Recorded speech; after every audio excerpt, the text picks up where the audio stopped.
ओम नमो भगवते वासुदेवाय। प्रिय श्रोतागणों, भगवान विष्णु और माता लक्ष्मी की कृपा हम सब पर सदैव बनी रहे। आज हम श्रवण करेंगे वैशाख मास महात्म्य के 23वें दिन का अध्याय। आज के अध्याय में हम धनुष कोटि तीर्थ की महिमा का वृतांत सुनेंगे। सूत जी कहते हैं, पहले की बात है, वृद्धुमन नाम से प्रसिद्ध एक महाबली चक्रवर्ती राजा हुए थे। वे समुद्र पर्यंत समस्त पृथ्वी का धर्म पूर्वक पालन करते थे। उन्होंने सत्रयाग द्वारा इंद्र आदि देवताओं का यजन किया। परम विद्वान धर्मात्मा रैभ्य जी उनके पुरोहित थे। रैभ्य के 2 पुत्र हुए, अर्वावसु और परावसु।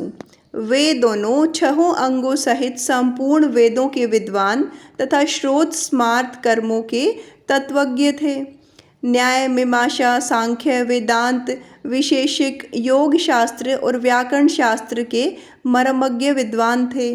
मनु आदि धर्म शास्त्रों के वे निष्णांत पंडित और संपूर्ण शास्त्रों के ज्ञान में चतुर थे। इन दोनों विद्वानों को सत्रयाग में सहायता करने के लिए राजा वृद्धुमन ने मांगा। पिता की आज्ञा ले वे दोनों भाई वृद्धुमन के सत्र में गए। वे युगल अश्विनी कुमारों की भांति परम सुंदर दिखाई देते थे। रैभ्य मुनि जेठी पुत्र वधू के साथ स्वयं ही आश्रम पर रहते थे। उन दोनों बंधुओं ने वहां जाकर राजा वृद्धुमन के यज्ञ को बड़ी उत्तमता से संपन्न कराया। जब वह यज्ञ होने लगा तब राजा के बुलाए हुए सभी मुनि उस यज्ञ को देखने के लिए आए। उनको आया हुआ देख महाराज वृद्धुमन ने सबका आदर पूर्वक अर्घ्य आदि से सत्कार किया। उसी समय आमंत्रित हुए राजा लोग आदर पूर्वक वह यज्ञोत्सव देखने के लिए अनेक दिशाओं से चतुरंगिनी सेना के साथ आए। ब्राह्मण, क्षत्रिय, वैश्य, शूद्र, इन चारों वर्णों तथा ब्रह्मचारी, गृहस्थ, वानप्रस्थ और सन्यासी, इन चारों आश्रमों के लोग भी वहां जुटे हुए थे। श्रेष्ठ राजा ने उन सब का यथा योग्य सत्कार किया और सबको भोजन के लिए अन्न, घी आदि पदार्थ दिए। वस्त्र, सुवर्ण, हार एवं नाना प्रकार के रत्न भी भेंट किए। इस प्रकार राजा वृद्धुमन ने यज्ञ में पधारे हुए सभी अतिथियों का सत्कार किया। रैभ्य के पुत्र अर्वावसु और परावसु ने यज्ञ आदि कर्मों को बिना किसी भूल के विधि पूर्वक कराया। उन दोनों भाइयों की निपुणता देखकर वशिष्ठ आदि सभी महर्षियों ने उनकी प्रशंसा की। परावसु कुछ कर्म कराकर तृतीय सवन के अंत में सायंकाल के समय घर का कामकाज देखने के लिए चले गए। उस समय रैभ्य मुनि काला मृग चर्म ओढ़कर वन में विचरण कर रहे थे। उन्हें देखकर परावसु के मन में मृग की आशंका हुई। रात्रि में निविड़ अंधकार में उनके नेत्र निद्रा से भारी हो रहे थे। उन्होंने पिता को देखकर यह समझा कि यह कोई वनवासी मृग है, मुझे मारने के लिए आ रहा है।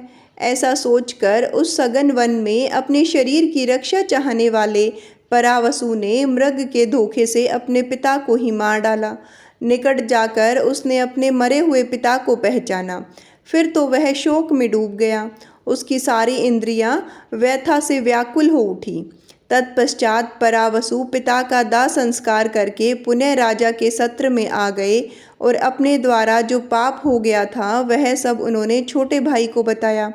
पिता को मरा हुआ सुन अर्वावसु शोक से व्याकुल हो उठा।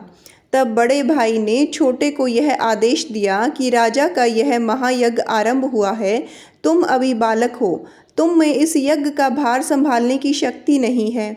मैंने रात में मृग की आशंका से पिता का ही वध कर डाला है, अतः उस ब्रह्म हत्या से मुक्त होने के प्रायश्चित भी करने हैं। तात, छोटे भैया, तुम ही मेरे लिए व्रत करो, मैं अकेला भी इस यज्ञ का भार वहन करने में समर्थ हूँ। बड़े भाई के ऐसा कहने पर अर्वावसु ने कहा, बड़े भैया, आपकी जैसी आज्ञा हो वैसा ही होगा। ऐसा कहकर वह यज्ञ से निकल गया और बड़े भाई ने सब कर्मों को कराया। छोटे भाई ने 12 वर्षों तक बड़े भाई के लिए ब्रह्म हत्या नाश के लिए व्रत किए। तत्पश्चात प्रसन्नता पूर्वक वह पुनः सत्र यज्ञ में आया। अपने भाई को आया देख ज्येष्ठ ने राजा वृद्धुमन से कहा, राजन, यह अरवावसु ब्रह्म हत्यारा है। इस समय आपके यज्ञ में आया है। नरश्रेष्ठ, इसे शीघ्र ही इस यज्ञ से हटा दीजिए, अन्यथा सत्रयाग के फल की हानि होगी। परावसु के ऐसा कहने पर राजा ने अपने सेवकों द्वारा अरवावसु को यज्ञ से निकाल दिया। वहाँ के ब्राह्मण भी उसे धिक्कार दे रहे थे।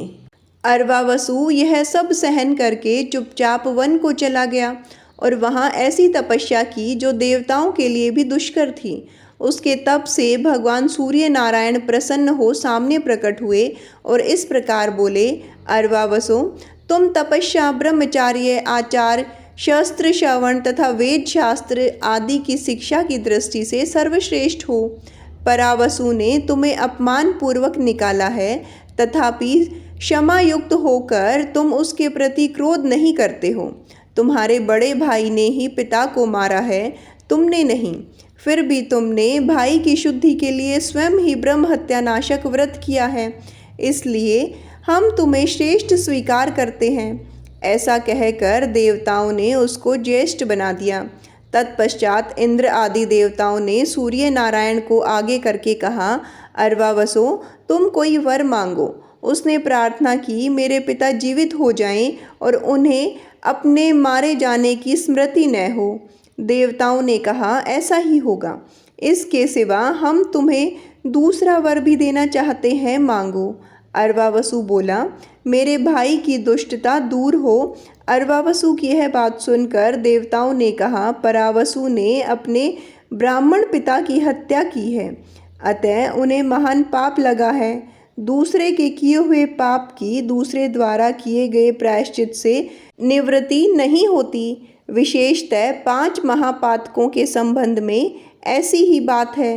इस कारण तुम्हारे भाई परावसु का अभी पाप से उद्धार नहीं हुआ है। देवताओं की यह बात सुनकर अरवावसु ने कहा, आपका कहना ठीक है, तथापि आप लोगों के महात्म्य और प्रसाद से पिता और ब्राह्मण की हत्या करने वाले मेरे भाई का जिस प्रकार उद्धार हो, वह उपाय कृपा पूर्वक आप बतलाइए। अरवावसु का यह वचन सुनकर देवताओं ने दीर्घ काल तक विचार किया। फिर एक निश्चय पर पहुंचकर इस प्रकार कहा, उस महापातक के निवारण का उपाय तुम्हें हम बता रहे हैं।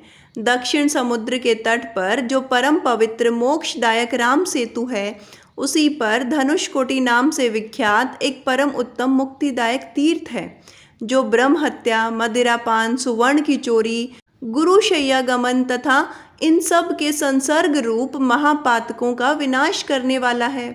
जो मनुष्य मन में कोई कामना नहीं रखकर उसमें स्नान करता है, उसको वह तीर्थ मोक्ष फल प्रदान करता है। वह दुस्वप्नों तथा नरक के कलेशों का नाश करने वाला एवं धन्य है। तुम्हारा ज्येष्ठ भाई परावसु यदि वहीं जाकर स्नान करे तो तत्काल ब्रह्म हत्या से मुक्त हो सकता है। यूं कहकर देवता लोग अपनी पुरी को चले गए। तदंतर अरवावसु अपने बड़े भाई परावसु को साथ ले श्री रामचंद्र जी के धनुषकोटि नामक तीर्थ में चले गए। परावसु ने पातक शुद्धि के लिए उस सेतुवर्ती तीर्थ में संकल्प करके अपने भाई के साथ नियम पूर्वक स्नान किया। स्नान करके जब वे उठे तब आकाशवाणी ने कहा, परावसो, तुम्हारे पितृ हत्या और ब्रह्म हत्या नष्ट हो गई है।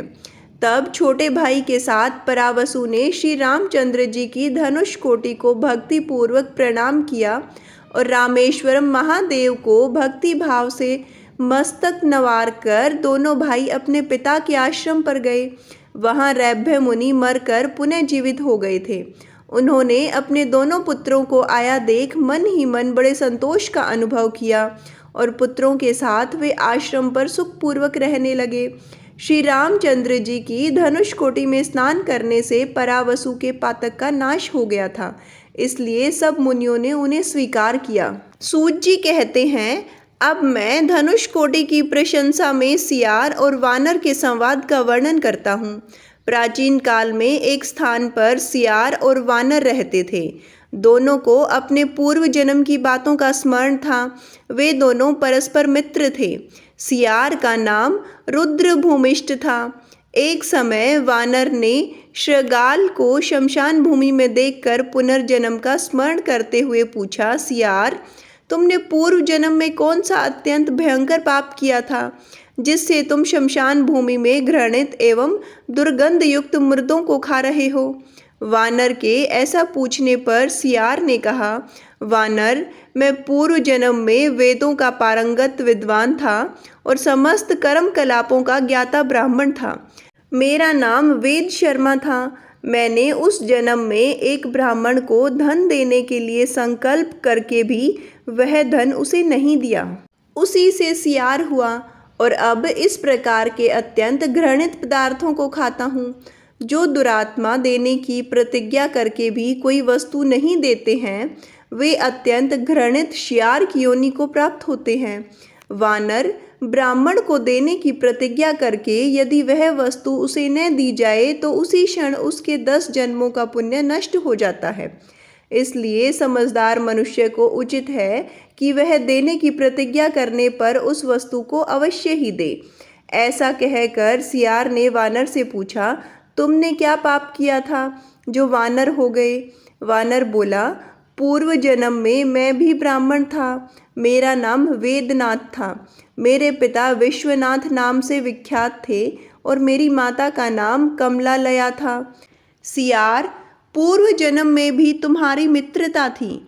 तुम इस बात को नहीं जानते हो, परंतु पुण्य के गौरव से मुझे उसका स्मरण है। पूर्व जन्म में मैंने ब्राह्मण का साग चुरा लिया था। उसी पाप से मैं वानर हुआ हूँ। अतः ब्राह्मण का धन अपहरण नहीं करना चाहिए। ब्राह्मण का धन लेने से नरक होता है और नरक भोगने के बाद वानर की योनि मिलती है। ब्राह्मण का धन अपहरण करने से बढ़कर दूसरा कोई पाप नहीं है। विष तो केवल पीने वाले को मारता है, किंतु ब्राह्मण का धन समूचे कुल को जला डालता है।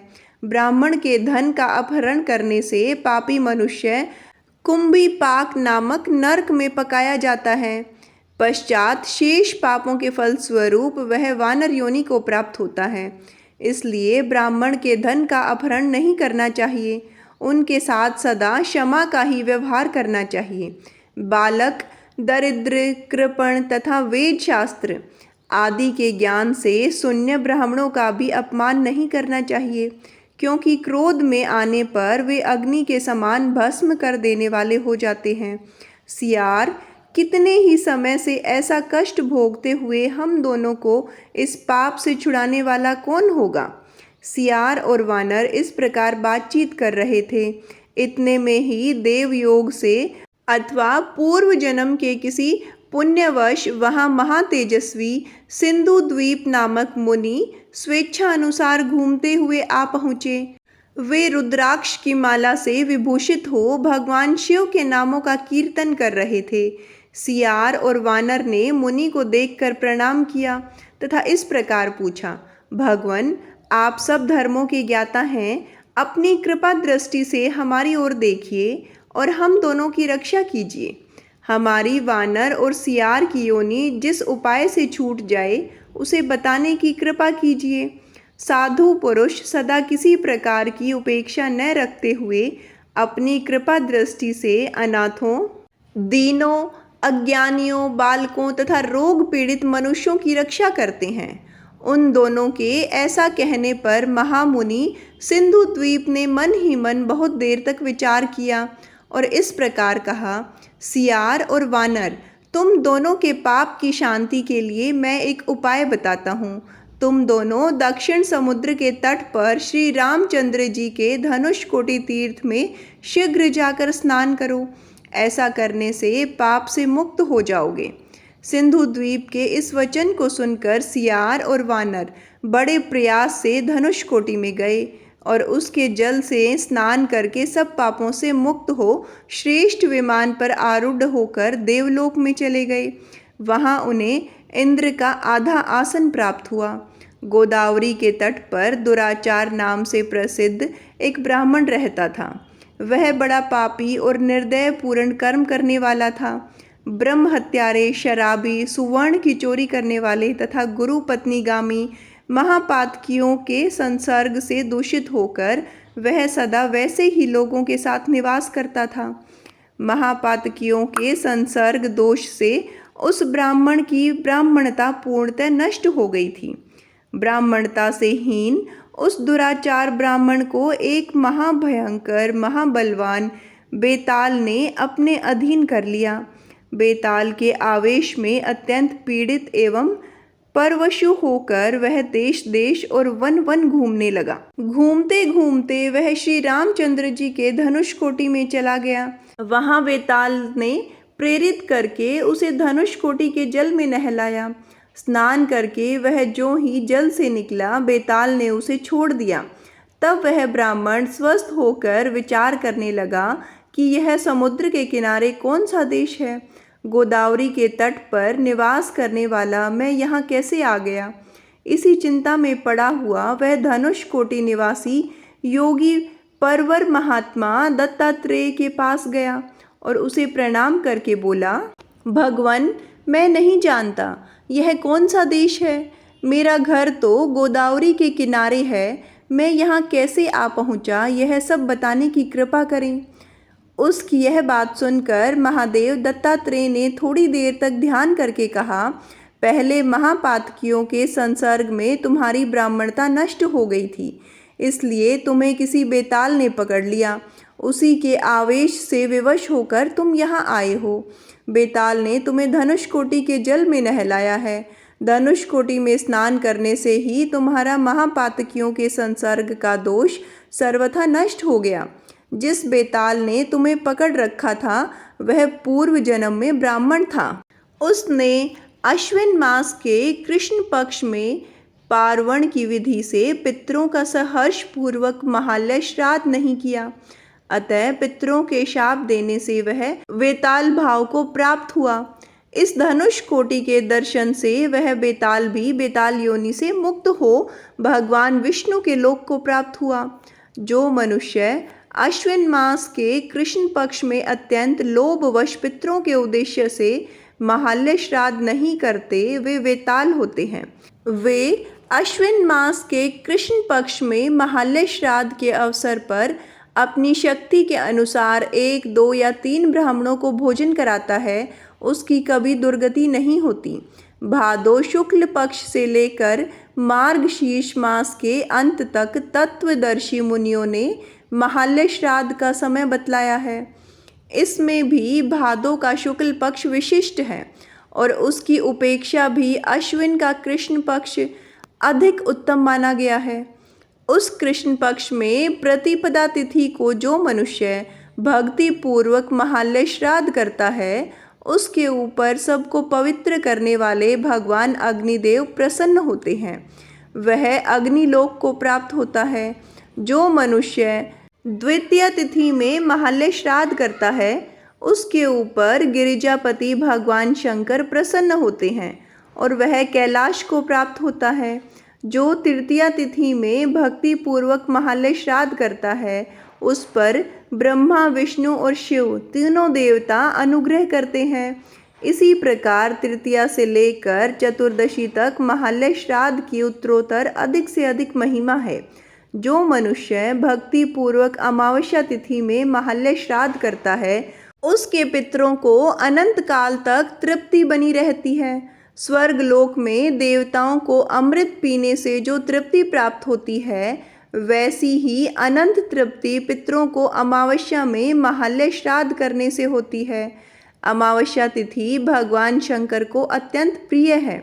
यह परम शांति तिथि है। इसमें महालय श्राद्ध करके वेद वेता ब्राह्मणों को भोजन कराना चाहिए। अमावस्या को श्राद्ध करने वाला पुरुष प्रत्यग्र आत्मा और ब्रह्मा की एकता को जानकर सायुज्य मोक्ष को प्राप्त होता है। भाद्रपद मास आने पर देव स्वरूप पितृ हर्ष से नाचने लगते हैं कि हमारे पुत्र हम लोगों को तृप्ति के उद्देश्य से श्रेष्ठ ब्राह्मणों को भोजन कराएंगे। उस भोजन से हमें अत्यंत दारुण नरक का क्लेश नहीं भोगना पड़ेगा और जब तक सूर्य तथा चंद्रमा बने रहेंगे तब तक हमारा स्वर्ग लोक में निवास होगा।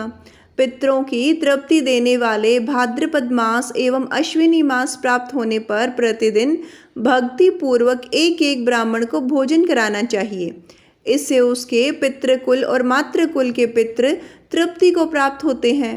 अश्विन कृष्णा सप्तमी से लेकर अमावस्या तक मनुष्य प्रतिदिन 3-3 ब्राह्मणों को सत्कार पूर्वक भोजन कराए। द्वादशी से लेकर अमावस्या तक तो अवश्य ही ऐसा करें।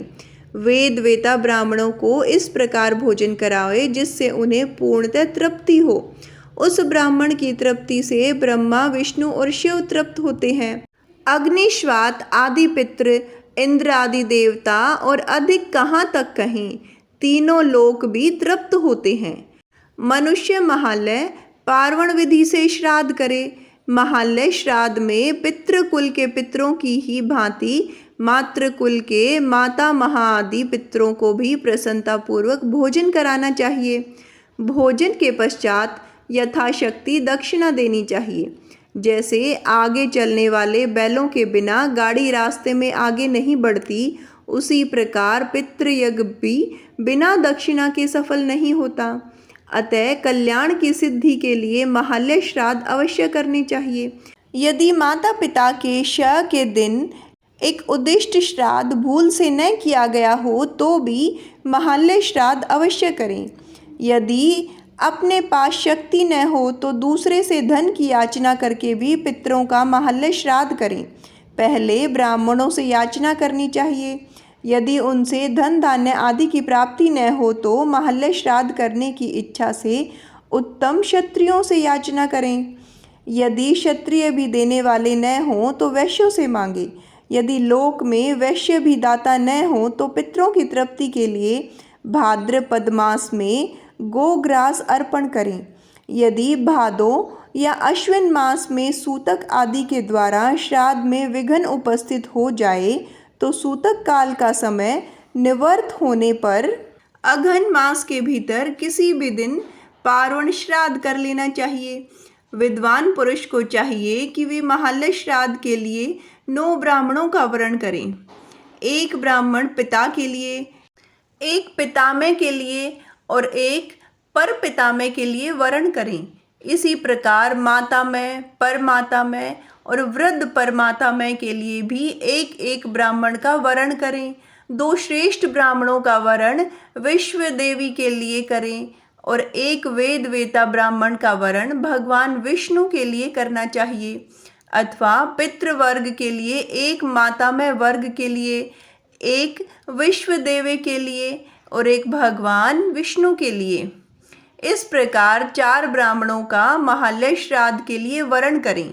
ये ब्राह्मण वेदज्ञ एवं सुशील होने चाहिए। जो खोटे स्वभाव वाले ब्राह्मणों का वरण करता है वह श्राद्ध का घातक है। भाद्रपद शुक्ल पक्ष में अथवा विशेषतः अश्विन कृष्ण पक्ष में महालय श्राद्ध करना चाहिए। जो श्रद्धा पूर्वक इस प्रकार महालय श्राद्ध करता है वह सब तीर्थों में स्नान करने का फल पा लेता है। महालय श्राद्ध नित्य क्रम में गिना जाता है, अतः उसे न करने पर बड़ा भारी पाप लगता है।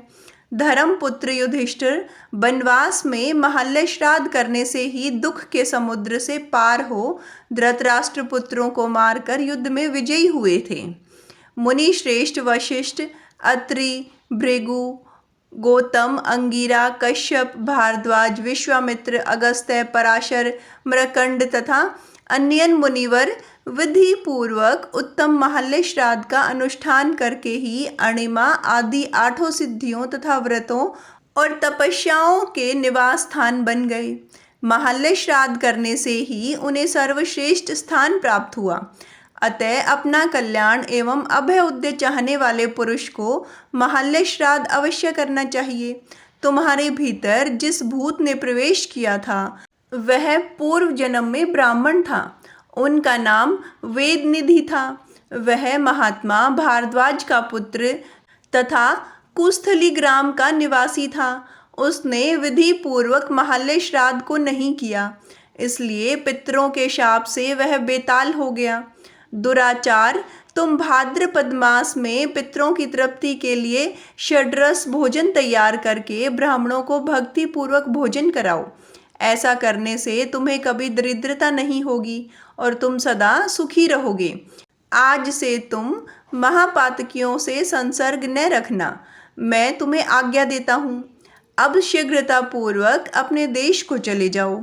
योगी दत्तात्रेय मुनि के इस प्रकार आज्ञा देने पर दुराचार कृतार्थ मन से उन्हें प्रणाम करके अपने देश को चला गया और दत्तात्रेय जी के बताए हुए मार्ग से अपने वर्ण आश्रमोचित कर्तव्य का पालन करते हुए प्रसन्नता पूर्वक रहने लगा। उसने महापातकियों का संसर्ग त्याग दिया। श्री रामचंद्र जी के धनुष कोटि तीर्थ में स्नान करने की महिमा से दुराचार देहांत होने पर परम मोक्ष को प्राप्त हुआ। ब्राह्मणों, इस प्रकार मैंने तुम्हें दुराचार के उद्धार की पवित्र कथा कह सुनाई। इस प्रकार धनुष कोटि तीर्थ बड़े बड़े पातकों का नाश करने वाला है। प्रिय श्रोतागणों, आज की कथा यहीं समाप्त होती है। आगे की कथा सुनने के लिए जुड़े रहिए हमारे चैनल हमारी संस्कृति हमारे संस्कार से। आइए अभी श्रवण करते हैं श्री तुलसी चालीसा। श्री तुलसी महारानी करूं विनय सिर नाय, जो मम हो संकट विकट दीजे मात नशाय। नमो नमो तुलसी महारानी, महिमा अमित न जाए बखानी। दियो विष्णु तुमको सन्माना, जग में छायो सुयश महाना। विष्णु प्रिया जय जयति भवानी, तिहु लोक की हो सुख खानी। भगवत पूजा कर जो कोई, बिना तुम्हारे सफल न होई। जिस घर तव नहीं होए निवासा, उस घर करहि विष्णु नहीं बासा। करे सदा जो तव नित सुमिरन, तही के काज होई सब पूरन। कार्तिक मास महात्म्य तुम्हारा, ताको जानत सब संसारा। तव पूजन जो करे कुमारी, पावे सुंदर वर सुकुमारी। करे जो पूजन नित प्रति नारी, सुख संपत्ति से होई सुखारी। वृद्धा नारी करे जो पूजन, मिले भक्ति होवे पुलकित मन। श्रद्धा से पूजे जो कोई, भवनिधि से तर जावे सोई। कथा भागवत यज्ञ करावे, तुम बिन नहीं सफलता पावे। छायो तब प्रताप जग भारी, ध्यावत तुम ही सकल चित्तधारी। तुम ही मात यंत्रन तंत्रन, सकल काज सिद्धि होवे क्षण में। औषधि रूप आप हो माता, सब जग में तव यश विख्याता। देव ऋषि मुनियो तपधारी, करत सदा तव जय जयकारी। वेद पुराणन तव यश गाया, महिमा अगम पार नहीं पाया। नमो नमो जय जय सुख करणी, नमो नमो जय दुख निवारणी। नमो नमो सुख संपत्ति देनी, नमो नमो अग काटन छेनी। नमो नमो भगतन दुख हरनी, नमो नमो दुष्टन मद छेनी। नमो नमो भव पार उतारनी, नमो नमो प्रलोक सुधारनी। नमो नमो निज भक्त उभारनी, नमो नमो जन काज सवारनी। नमो नमो जय कुमति नशावनी, नमो नमो सुख उपजावनी। जयति जयति जय तुलसी माई, ध्याऊं तुमको शीश नवाई। निज जन जानी मोहि अपनाओ, बिगड़े कारज आप बनाओ। करूँ विनती मैं मात तुम्हारी, पूर्ण आशा करहूँ हमारी। शरण चरण कर जोरी मनाऊं, निश दिन तेरे ही गुण गाऊं। करहूँ मात अब मोह पर दाया, निर्मल होए सकल मम काया। मांगू मात यह वर दीजे, सकल मनोरथ पूर्ण कीजे। जानू नहीं कुछ नेम अचारा, क्षमहू मात अपराध हमारा। 12 मास करे जो पूजा, तासम जग में और न दूजा। प्रथम ही गंगा जल मंगवावे, फिर सुंदर स्नान करावे। चंदन अक्षत पुष्प चढ़ावे, धूप दीप नैवेद्य लगावे। करे आचमन गंगा जल से, ध्यान करे हृदय निर्मल से। पाठ करे फिर 40 की, स्तुति करे मात तुलसा की। यह विधि पूजा करे हमेशा, ताके तन नहीं रहे कलेशा। करे मास कार्तिक का साधन, सेवे नित पवित्र सिद्ध हुई जाही। है यह कथा महासुखदाई, पढ़े सुने सो भव तर जाई। तुलसी मैया तुम कल्याणी, तुम्हारी महिमा सब जग जानी। भावन तुझे मानित नित ध्यावे, गा गा कर माँ तुझे रिझावे। यह श्री तुलसी चालीसा, पाठ करे जो कोय, गोविंद सो फल पावही, जो मन इच्छा होय। प्रेम से बोलिए तुलसी माता की जय, लक्ष्मी माता की जय, श्री हरि विष्णु भगवान की जय।